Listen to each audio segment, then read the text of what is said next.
Here, visitor. You are about to embark on a journey of discovery through the rich and fascinating history of classical Greece. You'll become fully immersed in the painstakingly detailed world built for Assassin's Creed Odyssey, which you are free to explore at your own pace, without any danger or time pressure.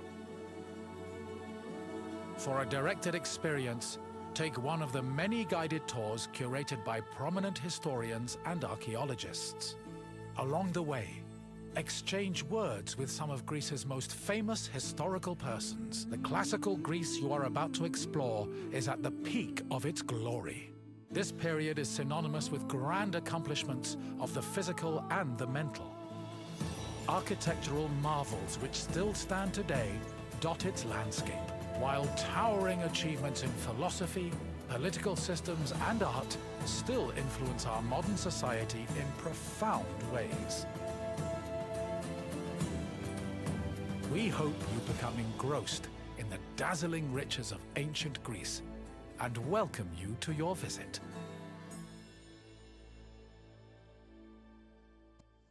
For an outgoing people like the Greeks, the house was a refuge of privacy. Inside, they could escape from the constant demands of civic life to enjoy the simple pleasures of family life. The house, or oikos, was a residence for Greek families and their slaves.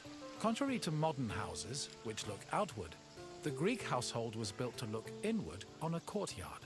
The courtyard was the house's central fixture. It was the building's main source of daylight, and also the location of religious altars dedicated to worship. The building itself was made up of familiar accommodations, including bedrooms, storage rooms, a kitchen, and a living room.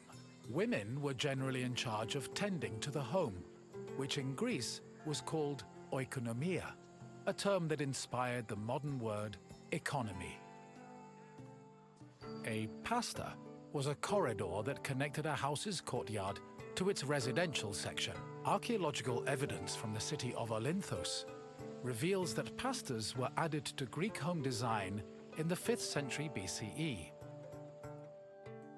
Greeks had no qualms about combining their work and their private lives, and many of them worked from home.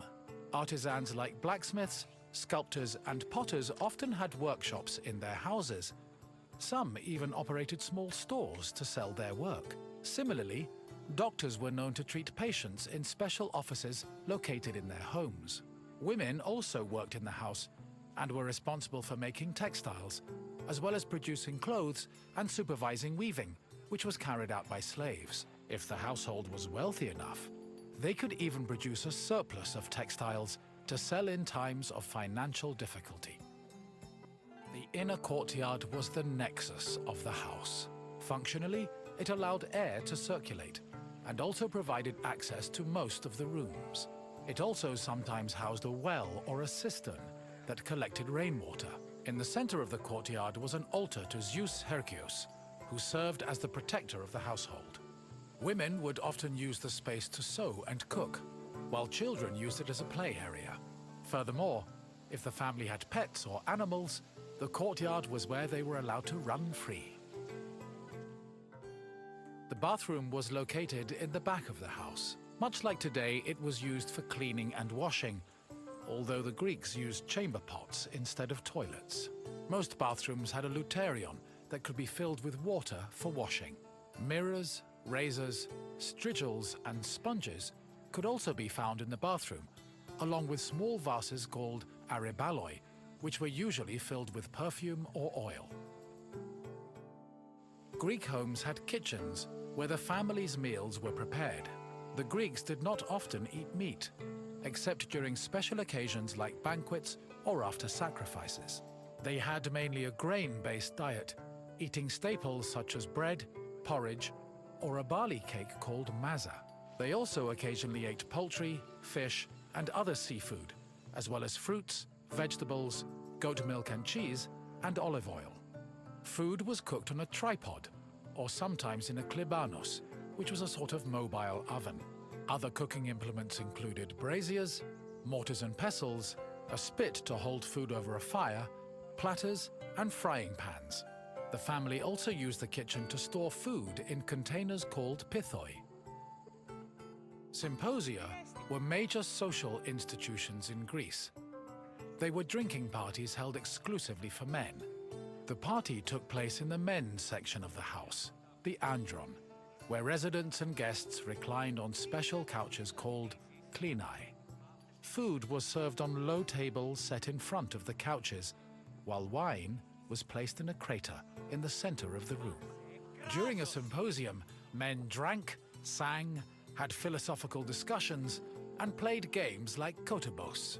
Musicians, dancers, and even courtesans were often welcomed to attend as well. However, wives and daughters were always excluded. The Pyrgos, or upper stories, was the women's quarter of the house, where they could pursue their activities and observe the city without being seen themselves. The rooftops were also used in a special rite called the Adonia, a private celebration held in honor of Adonis, which was reserved for women. At the beginning of spring, women filled terracotta pots with soil and lettuce seeds, then climbed a ladder to place the pots on the rooftop. These pots served as the women's very own Gardens of Adonis. Farewell, wanderer, and thank you for visiting my city.